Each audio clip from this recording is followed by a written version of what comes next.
इस कार्यक्रम के पुण्यार्जक हैं आयोजक संस्कार चातुर्मास समिति 2025 करमपुरा नई दिल्ली अंतर्गत श्री दिगंबर जैन पंचायत करमपुरा। संरक्षक श्री सतीश जैन, अध्यक्ष श्री सुंदरलाल जैन, उप प्रधान श्री महेश जैन, उप प्रधान श्री महिपाल जैन, महामंत्री श्री देवेंद्र कुमार जैन, कोषाध्यक्ष श्री सुशील जैन। कार्यकारिणी सदस्य श्री प्रदीप जैन, श्री घनश्याम जैन जी, श्री संजय जैन सीए, अरविंद जैन, मोहित जैन, राहुल जैन, निखिल जैन। सौभाग्य युवा मंडल करमपुरा अध्यक्ष अंशुल जैन, उपाध्यक्ष आयुष जैन, सचिव अभिषेक जैन, कोषाध्यक्ष असीम जैन। विनीत सखी महिला मंडल करमपुरा नई दिल्ली अध्यक्ष श्रीमती अनिता जैन, उपाध्यक्ष श्रीमती ऋतु जैन, मंत्री श्रीमती संगीता जैन, कोषाध्यक्ष Shrimati Sunita Jain. Vineet DLF capital green Motinagar सौभाग्य युवा मंडल करमपुरा श्री अचल जैन। परिवार की ओर से आचार्य श्री का आहारचर्या उनके निवास स्थान पर संपन्न हुई। आपको मैं बता दूं, श्री सुरेंद्र जी का परिवार मैं पिछले 15-16 साल से जब से यहाँ आया हुआ हूँ जानता हूँ।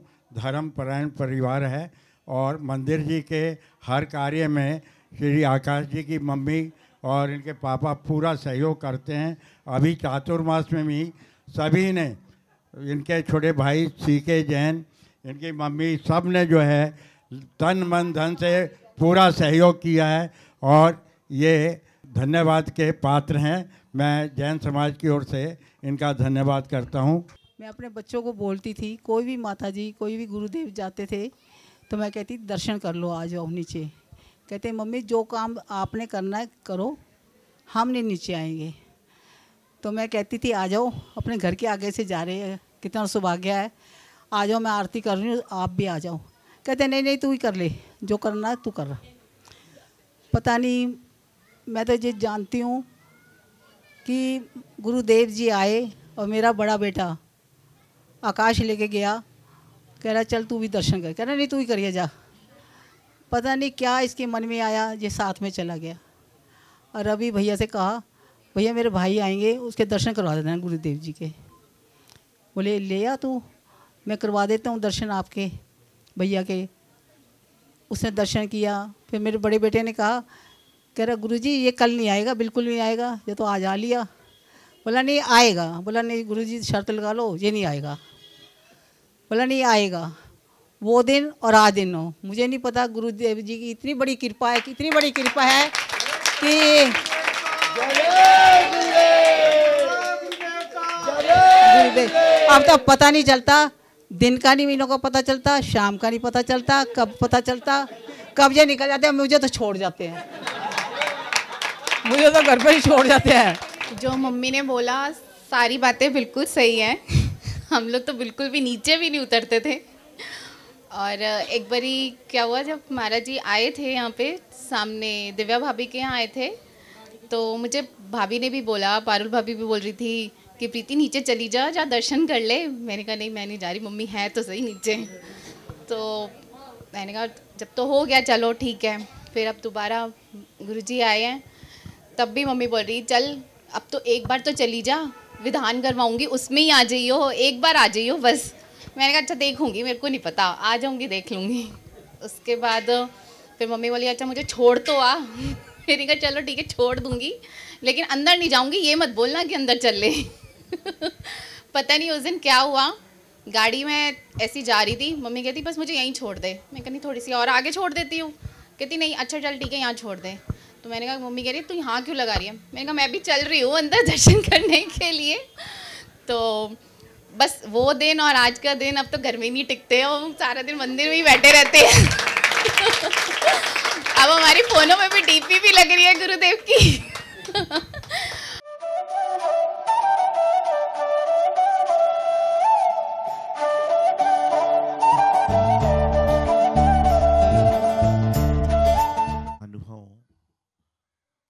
न जीवन सार्थक है, न जीवन व्यर्थ है, बल्कि हमारे जीवन जीने का ढंग ही उसे सार्थक और व्यर्थ बना देता है। यदि आप ढंग का जीवन जी रहे हैं तो आपका जीवन सार्थक है, और आप यदि ढोंग का जीवन जी रहे हैं तो आपका जीवन व्यर्थ है। जरूरी नहीं है कि जो धोती दुपट्टे पहना है वह धर्मात्मा हो। आज धोती दुपट्टे में भी पापात्मा आपको मिल जाते हैं कि राम नाम की चादर है लेकिन काम रावण से भी गैवित हो रहे हैं। लेकिन उसमें भी जैसा मैं अक्सर कहता हूँ कि घनी काली अमावस्या की रात क्यों ना हो, लेकिन जिसके अंदर हौसला है उसको यह मालूम होता है कि 8 घंटे बाद रात कट जाएगी और सुबह का प्रकाश वापिस होगा। तो जीवन में संकल्प विकल्प समस्याएं पर समस्याएं प्रति समय चल रही हैं, लेकिन जब हमारा रात्रि का समय निकल जाएगा तो प्रकाश निश्चित रूप से आना है। अब प्रकाश के आने तक कुछ लोग रात्रि के समय में लड़ाई झगड़े के माध्यम से निकाल देते हैं, कुछ लोग बुराई भलाई में निकाल देते हैं, कुछ राग देश के भाव में निकाल देते हैं, और कुछ ऐसा काम करते हैं जो प्रातःकाल उनके लिए जनोपयोगी मनोपयोगी हो जाया करता है। लगातार आप देख रहे हैं करमपुरा में, मैं समझता हूँ कि दिवाली तो एक दिन आगे चली गई थी, लेकिन पिछले कई दिनों से करमपुरा में हर घर में दिवाली जैसा माहौल चल रहा है और सारा का सारा काम हो रहा है। और सच मायने में दिवाली जो दिवाली हुई है वही भी जब ही हुई जब रामचंद्र जी अयोध्या वापिस आए थे, भगवान महावीर स्वामी का मोक्ष हुआ था, इस कारण से दिवाली हुई है। और जब संत आपके घर में आ जाएं, चाहे वो होली पे भी आ रहे हैं चाहे होली के बाद में भी आ रहे हैं, लेकिन वह दिवाली रूप ही हो जाया करती है। और कहाँ भी है कि होली दशहरा दिवाली तो आएंगे चले जाएंगे, होली दशहरा दिवाली तो आएंगे चले जाएंगे, लेकिन जिस नगर में संत हो वहाँ हर रोज़ त्यौहार दिखाई देते हैं, हर रोज़ त्यौहार दिखाई। उसी क्रम में आज जो आप देख रहे हैं प्रमिला जी एसके जी परिवार के यहाँ, आकाश जी पारोल जी, सीके जी, प्रीति जी, सभी लोग लगातार कई समय से गुरु भक्ति में लगे हुए हैं। और आपको बताऊं, घर से एक व्यक्ति लगता है ये उनके जीवन का भाग्य है, घर से 2 व्यक्ति लगते हैं उनका महाभाग्य है, घर से 3 व्यक्ति लगते हैं और बड़ा भाग्य है। लेकिन घर में यदि इनके जितने सदस्य हैं, मैं समझता हूं कि 7 सदस्य हैं और 7 के 7 सदस्य यदि मंदिर जी में लगे तो इनके जीवन का बहुत बड़ा सौभाग्य है। ये पूरा घर मंदिर में लगा, ये बिरले मिलते हैं, क्योंकि रेस्टोरेंट में विद फैमिली इंसान जाता है, लेकिन मंदिर में विद फैमिली आने वाले बहुत कम गिने चुने लोग होते हैं। उसमें आपका भी नंबर आ रहा है, ये आपके जीवन का बहुत बड़ा पुण्य का उदय है। ये तो देखिए, आपको बताऊं असीम भाई, एक बात बताओ, आपकी जो शादी है अचल जी से क्यों हुई? अचल जी से क्यों हुई बताओ जी। संयोग है। तो जब मान लीजिए प्रीति जी सीके जी का संयोग मुझसे जुड़ने का था तो कई सारे महाराज रास्ते से निकल गए, तो आरती करने नीचे कैसे आ जाते हो? जब संयोग होगा जब ही तो काम होगा सारा भाई। जब जिसका संयोग होगा जब ही तो नियोग होगा। आने को तो हम भी एक बार नीचे से चले गए, लेकिन जब योग ही नहीं था। तो जब वस्तु का कहते हैं ना, जब जैसा योग संयोग बनेगा अपने आप सब चीज हो जाएंगी। आपको बताऊं, मैं तो अक्सर कहता हूं, प्रमिला जी तो बहुत अच्छे हैं, जब मैं कहीं जाता हूं तो सासू अपनी बहू को लेकर आती हैं, पोतों को लेकर आती हैं, बेटे को लेकर आती हैं कि महाराज जी कुछ आशीर्वाद दो, धर्म में लग जाएं। तो मैं उनसे कहता हूं बाद में मेरी बुराई मत करना, लेकिन क्योंकि पहले तो लेकर आती है कि महाराज जी धर्म में लगा दो, और बाद में सेल अरे कैसे महाराज आए बहू बेटे मंदिर में लगे हुए। इसलिए मैं पहले ही कहता हूँ सोच समझ के लेकर आना। क्या है? सोच समझ के लेकर आना। पहले लेकर आते हो कि धर्म में लगा दो, बाद में बोलते कैसे महाराज को सुंदर लाल है, छोड़ ही नहीं रहे।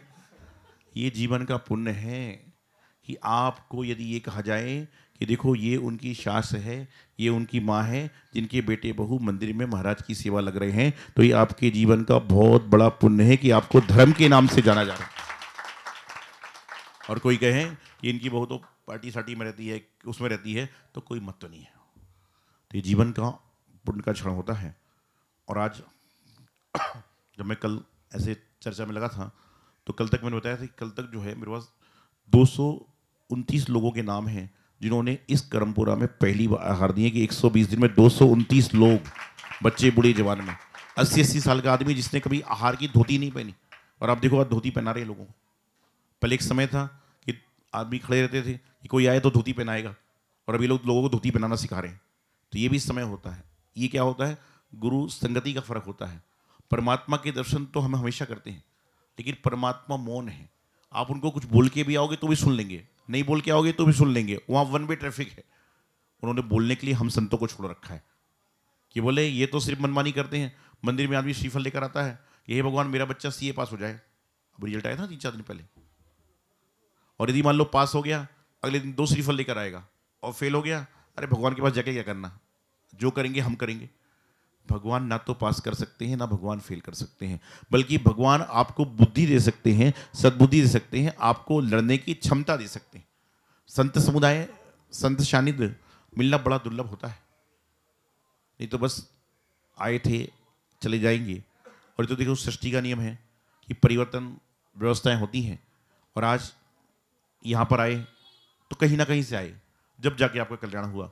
और जब यहाँ से आगे भी जाएंगे तो आपके जैसे बहुत सारे लोग होंगे जिनका कल्याण होगा। एक दिन मैं सुंदरलाल जी से कह रहा था, सुंदरलाल जी मैंने चौमासे में बहुत प्रयास किया है, लेकिन मैंने 80% लोगों को तो धर्म में लगा दिया। तो सुंदरलाल जी के साथ 2-4 लोग बैठे थे, बोले महाराज 20% को क्यों छोड़ दिया आपने। मैंने उनसे कहा कि मैंने 80% लोगों को करमपुरा में धर्म में लगा दिया। तो बोले महाराज जी 20% लोगों को क्यों छोड़ दिया। अरे मैंने कहा मेरे जाने के बाद कोई दूसरा साधु आएगा तो उसको भी तो सुधारने के लिए कुछ चाहिए। सबको मैं सुधार के चले जाऊंगा तो बाकी क्या करेंगे। लेकिन प्रयास तो ये हास्य की बात है, प्रयास तो मैंने 100 नहीं 1000% किया है कि सारे के सारे लोग धर्म में लग जाएं। और मैं समझता हूँ कि चतुर्मास में करमपुरा से नज़दीकी जितने भी लोग हैं, ऐसा कोई शायद घर नहीं बाकी होगा जिसके हाथ से चावल की सामग्री मंदिर में भगवान के बेदी के सामने न चढ़वाई हो, श्रीफल न चढ़वाए। प्रयास है, भाव है, और मुख्य बात तो ये है कि आज उद्देश्य यही होता है कि घर के सामने जब महाराज जाते थे तो सिर्फ आरती की गूंज होती थी, यह विधि मंगल आरती कीजिए। लेकिन संतों के आने से क्या हो गया कि घर के सामने हे स्वामी नमोस्तु नमोस्तु अत्रो अत्रो की गूंज होने लग गई। ये संत संग होने से हो। ये तो आप कितना भी मशक्कत कर लो, आज तक घरों के सामने से क्या होता, आरती की आवाज़ आती थी कि आरती कर लीजिए, लेकिन नमोस्तु नमोस्तु अत्रो अत्रो की आवाज़ कब आएगी, जब महाराज आहार गवाएंगे। तो आज मैं समझता हूँ करमपुरा के प्रत्येक घर घर में हे स्वामी नमोस्तु नमोस्तु अत्रो अत्रो की गूंज यहाँ पर चल रही है। अभी तक जैसे हम लोग, वैसे तो करमपुरा हम कई बार आ गए, 2016 के पहले पंचनाग में भी आए थे, उसके बाद भी आए, सब जगह आए, तो सारी के सारे लोग अपने लगे रहते थे, सारा का सारा काम करते। और ऐसा नहीं है, एक घर के सामने 1-2 बार भी चले गए।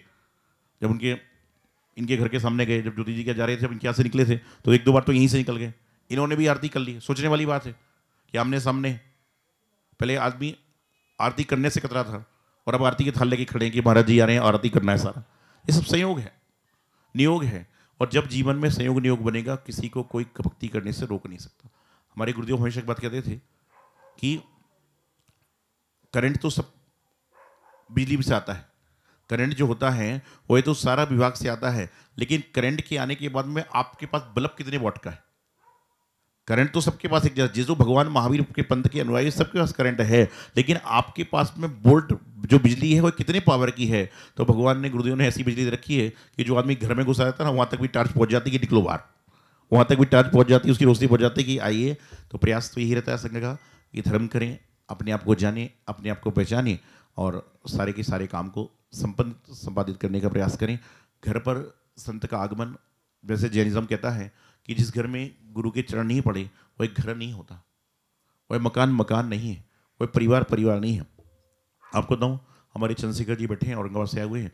इनके घर पे जब हमारा चतुर्मास 2006 में हुआ था, 2 महीने का बालक, अब तो बड़ा हो गया 2006 से, 2 महीने का बालक पालने में रहता था। और इनकी पत्नी और लोग महाराज जी का चौका लगाते थे कि बोले उसके अंदर भी कम से कम धर्म के संस्कार आवे। ऐसी इनकी चंद्रशेखर जी की, वैशाली जी की भक्ति थी। इनके बड़े बेटे मुनि महाराज,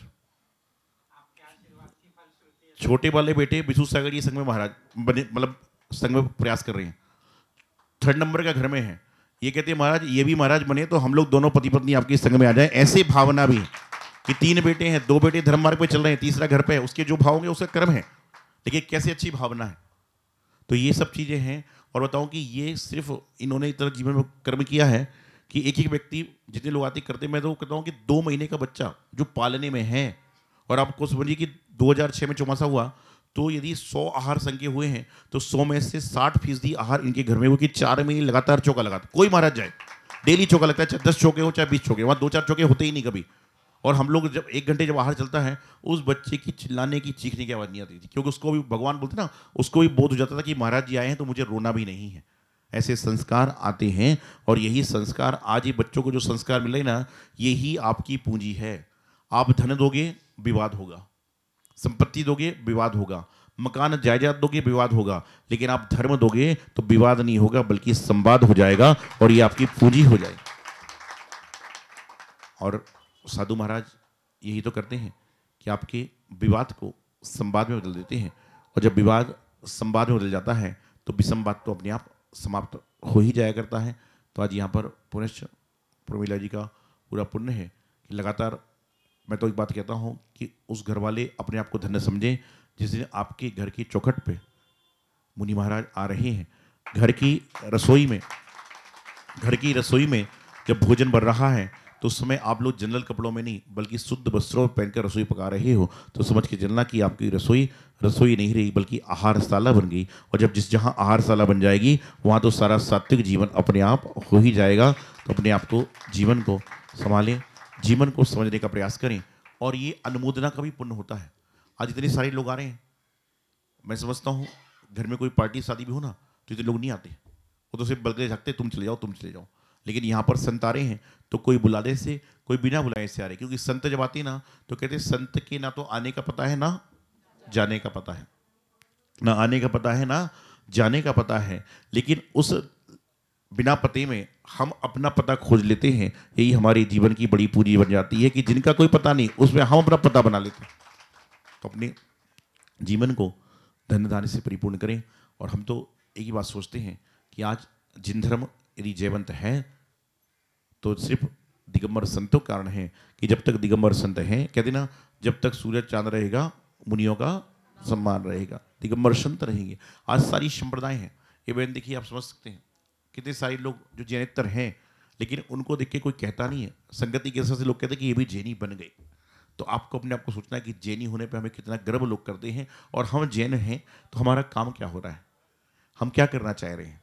आज चश्मा लगभग सबके घर में है चश्मा सबके घर में, किसी दादाजी के पास होगा, किसी चश्मा है घर में, लेकिन उस चश्मे से दिख क्या रहा है आपको। हर घर में चश्मा है, और एक आदमी के पास 2-2 चश्मे भी हैं, कईयों के पास तो दूर का एक पास का। हर घर में कोई ना कोई चश्मा मिलेगा। जब हम शिमला गए थे ना तो वहाँ पे चश्मा कुछ और को कहते हैं, पता है किसी क्या बोलते हैं चश्मा, जो पानी के झरने को चश्मा कहा जाता है। वहाँ पर हम लोग शिमला गए थे, बिहार में झरने का पानी होता है, वहाँ बोरिंग तो होती नहीं थी।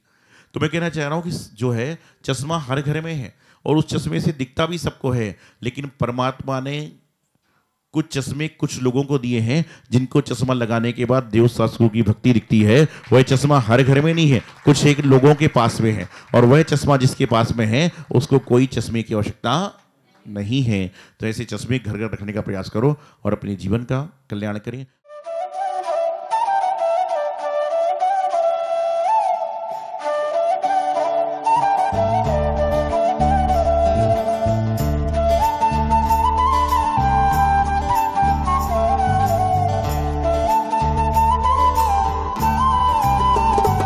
इस कार्यक्रम के पुण्यार्जक थे आयोजक संस्कार चातुर्मास समिति 2025 करमपुरा नई दिल्ली अंतर्गत श्री दिगंबर जैन पंचायत करमपुरा, संरक्षक श्री सतीश जैन, अध्यक्ष श्री सुंदरलाल जैन, उप प्रधान श्री महेश जैन, उप प्रधान श्री महिपाल जैन, महामंत्री श्री देवेंद्र कुमार जैन, कोषाध्यक्ष श्री सुशील जैन, कार्यकारिणी सदस्य श्री प्रदीप जैन, श्री घनश्याम जैन जी, श्री संजय जैन सीए, अरविंद जैन, मोहित जैन, राहुल जैन, निखिल जैन, सौभाग्य युवा मंडल करमपुरा अध्यक्ष अंशुल जैन, उपाध्यक्ष आयुष जैन, सचिव अभिषेक जैन, कोषाध्यक्ष असीम जैन, विनीत सखी महिला मंडल करमपुरा नई दिल्ली, अध्यक्ष श्रीमती अनिता जैन, उपाध्यक्ष श्रीमती ऋतु जैन, मंत्री श्रीमती संगीता जैन, कोषाध्यक्ष Shrimati Sunita Jain, Vineet DLF capital green Moti Nagar सौभाग्य युवा मंडल करमपुरा श्री अचल जैन।